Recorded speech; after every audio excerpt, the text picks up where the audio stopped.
Hey everyone, I just thought I'd make this video. I recently got a bench block, started doing board press because I'm dealing with some pain in my sternum and I kind of need to give my chest a break for a little bit. And I thought that'd be a good way to overload my triceps, which are my weak point anyway. So I wanted to show you the problem that I had and how I solved it.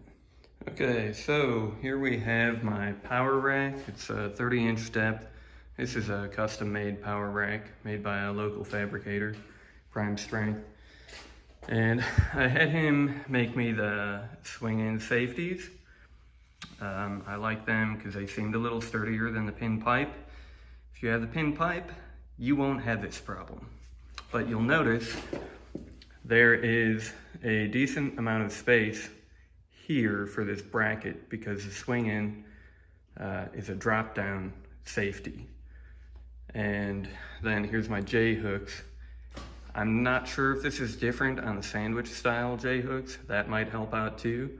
But the problem is I can only get one hole closer, and that still would not actually make me safe when I was doing board press. At least not with 5 board. Probably not with 4 or 3 either. So I had to come up with another solution to be able to do board press safely. So zooming out a little bit, see I've got some yellow straps here and some chain. I decided to, using some of my pre-existing equipment that I bought from Spud Inc., I decided to make my own strap safeties. So these straps up here are from their deluxe cable handles. They're pretty sturdy. I'm gonna show you over here kind of a cheaper strap that I have. This is actually a motorcycle tie-down strap, and I would not recommend something like that. If I were to put them right next to each other, you can see how much beefier this Spud is. And then this strap here are the Spud Inc. swing set straps. These are to make your barbell into a yoke. You can see they have a metal loop here. Normally that would be the bottom, and that would be where the weights rest. And then here's the loop where you put it on the barbell. This is actually a really cool strap setup because they have multiple loops depending on what height you need, and I guess you could use that as an advantage in this setup as well.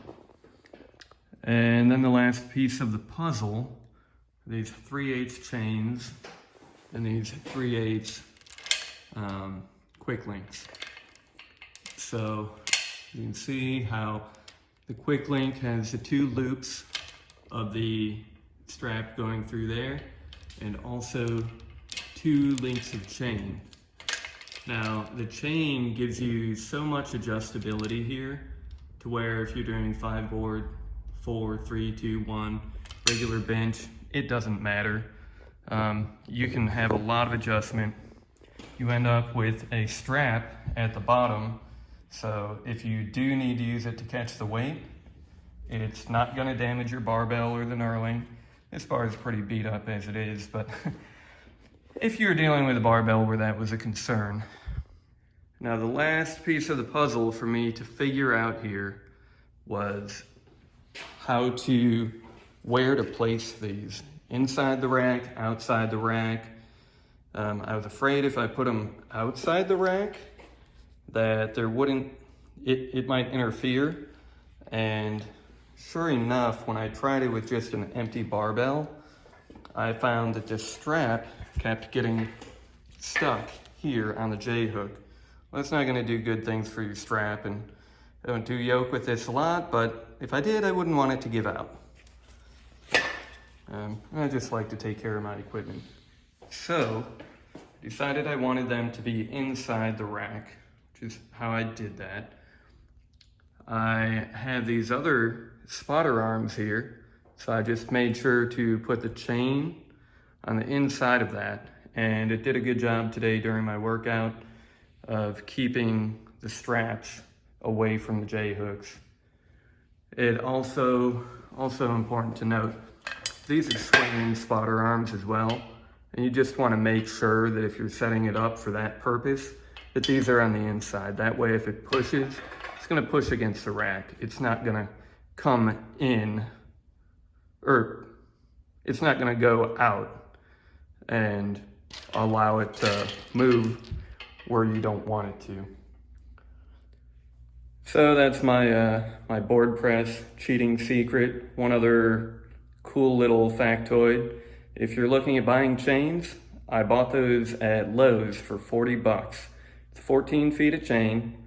It's a logging chain, and it's rated to 2,650 pounds. Should be okay for whatever I can bench. I don't know about you.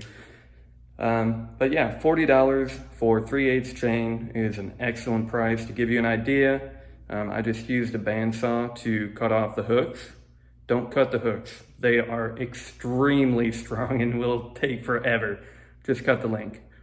And you'll end up with two 10-foot or 10-pound chains.